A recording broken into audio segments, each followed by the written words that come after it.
Welcome to Freaky Fauna Friday, where every Friday we take a little time and explore some of the freaks of nature from around the planet we cherish so deeply. So please, jump aboard and let's explore the wilds together.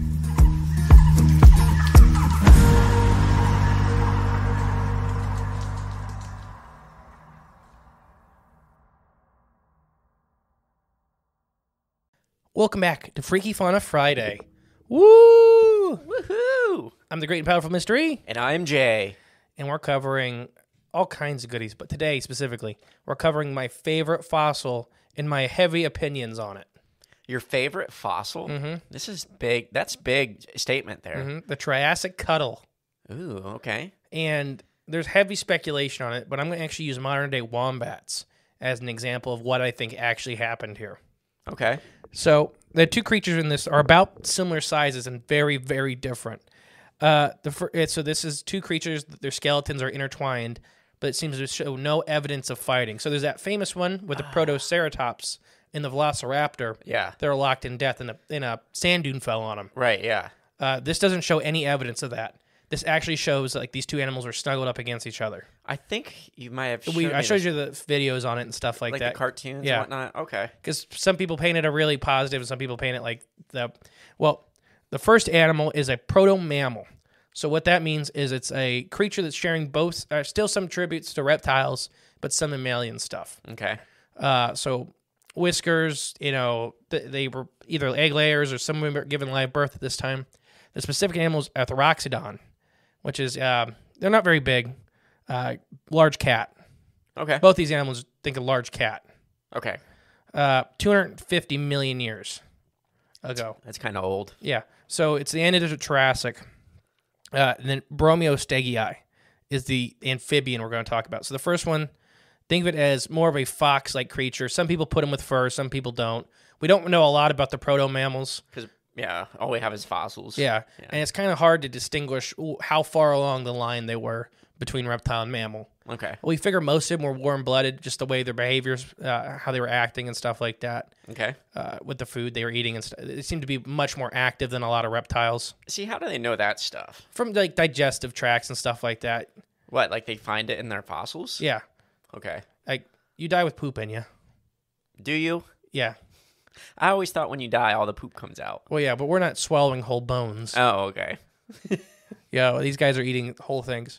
And Broomistega is a giant salamander-like amphibian, much more terrestrial. I'm going to talk about him for a second before. The Broomistega? Yeah. Some people think that oh gosh, I get the names mixed up, but the Thrinaxodon was eating the Broomistega and dragged it into its den.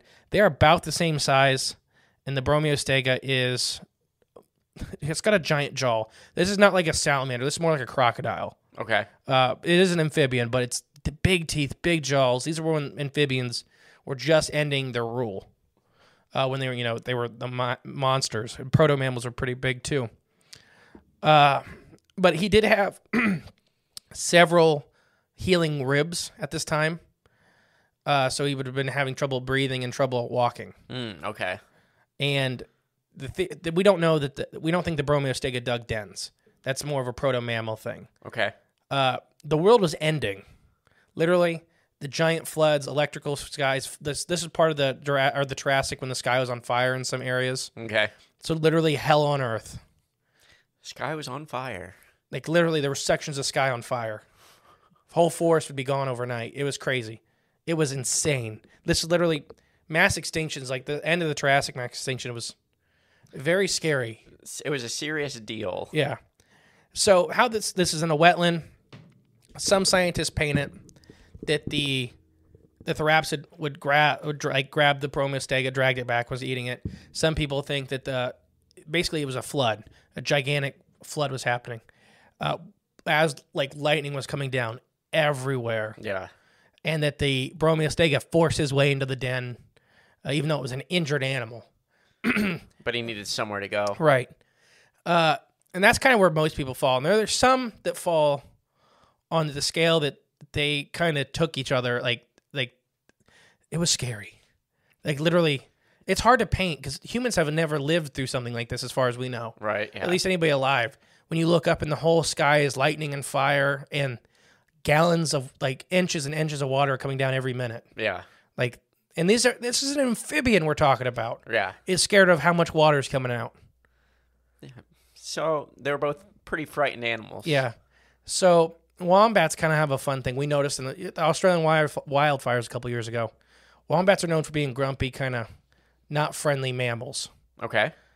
We noticed wombats during these wildfires were the only things surviving. They would literally, because their burrows were so deep, the fire wouldn't affect them. They'd stay in until the fire passed overhead. Okay.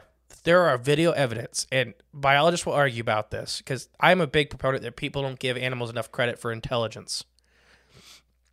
There was video evidence that wombats were forcing other species of animals into their burrows during these wildfires. What were they, pulling them in, or Like what? they were, they're bullies. Like they were pushing these small marsupials and stuff into their dens. There was videos of them dragging a tortoise into their den. What, just to save it? Yeah, that's what that's what I think was happening. Yeah.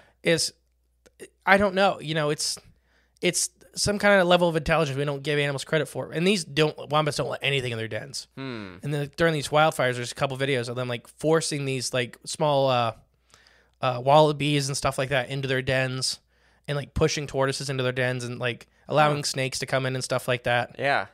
That's pretty cool. And then kicking them right out after the fire was gone. Right. Yeah, be gone with you. So I wonder if it's something like this, that both these animals are absolutely petrified of the world ending around them, literally the world ending. Yeah. And cuddled. If you look at the fossil, and I suggest everybody at home look, there's no biting, there's no like, nobody's in death throes, and as far as we know from the bones, they weren't fighting. Right. Nobody was killing the other one. They just seemed to snuggle up, like they were snuggled right against each other. And I wonder if each animal is taking comfort in the other. Could be that. That's what I go with, and most scientists will not agree with that. Wow, because... Yeah. We don't give animals credit for intelligence. Right, yeah. Like emotional intelligence. Emotional intelligence. It could also be like if it was a flood, they both just got... They could have already been dead and got pushed into whatever hole that they were found in, and, washed up and then slammed together kind of, by the water. And then, No, I think you're wrong. Well, I'm just saying. I think you're stupid. Could be. No, I don't know. I see this fossil, and I suggest everybody look it up, and you can make your own judges. Well, if they want to Google it or look it up. Just look up the Triassic Cuddle. It'll come right up. Triassic Cuddle. Yeah. I mean, could very well be. You couldn't have more distant animals being linked together. An armored amphibian and a proto-mammal like a fox. Yeah. Well, if you want a storybook ending, they were just cuddling. They were scared, and they were just keeping each other comforted. I mean, literally, warm. we may do a whole series on this show about mass extinctions, because people don't get like how scary some mass extinctions was. Just listen to the name. Mass extinctions, yeah. This one, I think it was the end of the Triassic that was one of the big hitters. Like 98% of all life on the land died. That's a big hitter. Like, everything. I mean, imagine you went outside and 98% of life was gone. Like overnight? Yeah. And the sky's on fire, and there's constant lightning, and biblical floods. You ever seen that GIF, or not GIF, but like from The Simpsons, where Abe Simpson walks into the bar and puts his hat and coat on the coat rack and does one quick loop, grabs the coat, and leaves right back out the door? Mm-mm. Oh, okay. That's just what it reminds me of. You walk out and see that, and you turn around and go right back in. Oh, okay. Yeah. No, I really think that like this is just one prehistoric example. And we think of prehistoric animals of not being as intelligent as today's animals, and that's just not true. They just die. Most of these animals, like if dinosaurs would still be around if it wasn't for the meteor impact. Yeah. Like they were no sign. They were around for like 100 or what is it, 210 million years. Dang. And they had big falls and then re-rises and big falls and re-rises. And at the end of the Jurassic, they were having a big fall, and then the meteor hit. Well, wait till we bring them back. Yeah, bring them back. Jurassic Park's gonna happen. And another fossil thing is that they just did a T-Rex brain scan. They got a pretty good fossil, and the name of the article is pretty inflammatory, but it's T-Rex was as smart as a baboon. Okay. Because it had comparable brain density. Okay. But that doesn't mean anything. It's because they're not comparing brain to body ratio, and now we don't even think brain to body ratio is accurate. Oh, okay. What's that even mean, though? Like your brain size to your body is people scientists believe was a good indicator of intelligence. Yeah. Large brain per body size. Okay. Would mean you're smarter. Like dolphins have really big brains, but they're only a little bigger than humans. Right, yeah. And they're a lot bigger bodies. Okay. But now we don't even think that's true. That you can have a smaller brain and still be very intelligent Or by mass. Or have a big brain and be dumb. Yeah. Okay. Depending on how much body you have to work. Right, yeah, exactly, yeah. Huh. But yeah, so they have neuron clusters. We now know T-Rex had pretty dense neuron clusters, which is a sign of intelligence, but saying it's as smart or smarter than a baboon, we don't know. It's all speculation. Yeah, everything with these. But, the Triassic Cuddle is just amazing. I really think it made me think of wombats the first time I seen it, because scientists are still arguing about the video evidence that we've seen these wombats doing. Like, you can look up these videos of these Australian wombats dragging tortoises. There's literally a video of a wombat biting a tortoise on the shell and dragging it into its den. And some of the theories that some biologists that believe in this phenomena, which it's recorded. It's there. I've seen it. Like, right.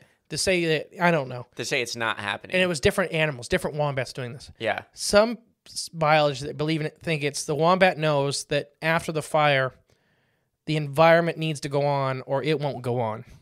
So it needs to grab other parts of the environment to make sure. Yeah. Yeah. That makes sense. Yeah. I don't know, though. I just think we never give animals enough credit for intelligence. Right, yeah. And that it could have literally been two animals, this Triassic Cuddle.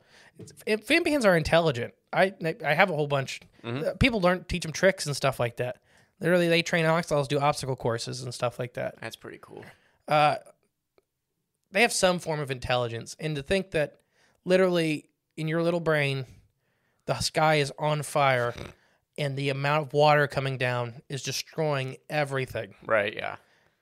And just peace. Like, I've seen chickens do it. I've seen other, birds take comfort into, a human. Right, yeah. And, they take comfort. I just think it was one of those things where both these animals were in a horrible situation. And didn't want to be alone. Mm-hmm. Mm-hmm. A Triassic Cuddle. That's a good one. My favorite fossil, my second favorite fossil, is owned by the Ohio EPA. Ooh, is that a future episode? Maybe. I don't know. We already did the bowfin on this series. Oh, that's true. It's an Amia calva. Or no, it's an Amia carson, which is an extinct cousin of a modern bowfin. Oh, okay, cool. It's got a baby T-Rex in its stomach. Oh, we did talk about that. That's right. Yeah. They've been around a minute. A little bit. But so this is way before most most big dinosaurs. Gotcha. Okay. So this is weird. Protomammals are weird. Synapsids, therapsids were really, really weird. Those were those really big, almost saber-toothed looking reptile mammals. They were crazy. Literally mass extinctions. And that's another thing is the only reason that the time got reset is a mass extinction.